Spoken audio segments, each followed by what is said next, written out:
Al final, yo veo muy interesado a la misión del FMI en lograr un acuerdo, en apoyar al gobierno en sus decisiones políticas, pero no veo a este gobierno interesado en firmar un acuerdo. El firmar un acuerdo quiere decir implementar las mejores prácticas, como generar confianza para atraer inversión y generar empleo, que la gente lo ocupa, controlar los precios altos, que estamos con precios altos, y el pronóstico es todavía más alto por la sequía, por el problema que va a haber con los alimentos básicos.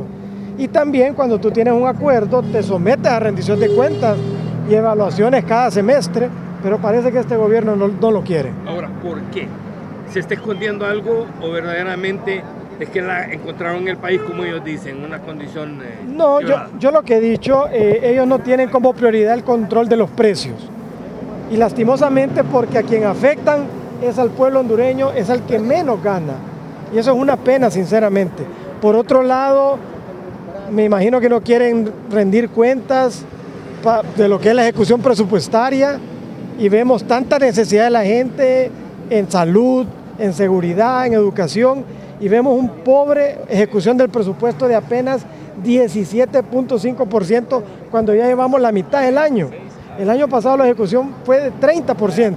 Imagínense, tiene el presupuesto más alto de la historia, tiene 1.800 millones de reservas que sacaron del Banco Central y no ejecutan el presupuesto, y la gente con necesidades, me imagino que es otro tema que no quieren estar sometidos a la rendición de cuentas. ¿Cómo explicar esta tan corta? La ley de justicia tributaria, y con ello pues buscar más ingresos, ¿no?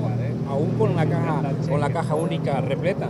Sí, tienen bastante liquidez, el FMI lo dice en su comunicado, está dispuesto a apoyar esta reforma, y si ustedes terminan de leer bien, dice con tal que sea transparente y previsible. ¿Qué le dice ahí? Que las decisiones no vayan a depender de una persona el día de mañana, que no haya tanta ambigüedad en ese decreto y que vía reglamento se quiera después manejar esas ambigüedades, porque eso es peligroso, no contribuye a la transparencia, no contribuye a la certidumbre.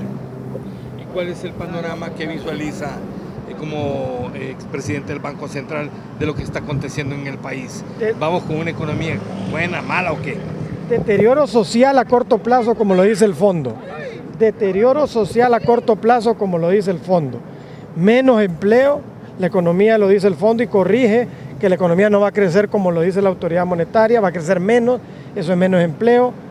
Estamos en épocas de inflación alta todavía, y se puede poner todavía más complejo porque los alimentos van a costar menos por la escasez que puede haber por el tema de la sequía. En la gestión anterior se dejó una reforma enviada al Congreso Nacional. Esa reforma se trabajó con el sector privado, sector público por supuesto, multilaterales, FMI, se puede retomar. Y lo otro es que hay que tomar medidas a corto plazo que tuvieron que haberse tomado no hace 2 años, sino que el año anterior. Ahora, sobre esta baja ejecución del presupuesto, ¿dónde radica el problema? ¿Está en las ministros, secretarías, o el problema está en finanzas para usted? Mire, el primer responsable es cada ministerio, que debe de ejecutar lo que tiene presupuestado. Ahora, la Secretaría de Finanzas, que se encarga del presupuesto, si no ve una ejecución, debe de velar que se dé la ejecución. Y si una institución no tiene la capacidad de ejecutar, pues debe trasladar los recursos con autoridad del presidente a donde sí se ocupen. Y hay necesidades que están a la vista: salud, educación, carreteras, inversión pública. Y le aseguro que la necesidad es tan grande que aún este presupuesto, que es el más grande de la historia, puede quedar corto. Licenciado, ¿ya se terminó el pretexto de la situación económica que heredaron, o todavía cree usted que es una causa para estar atravesando esto? ¿Qué es lo que pasa en el fondo? Me gusta tu pregunta, porque si ustedes leen, el comunicado dice: sorprende el repunte económico que tuvo Honduras después de la pandemia y la tormenta. ¿Y cuándo fueron la pandemia y la tormenta? En el gobierno anterior.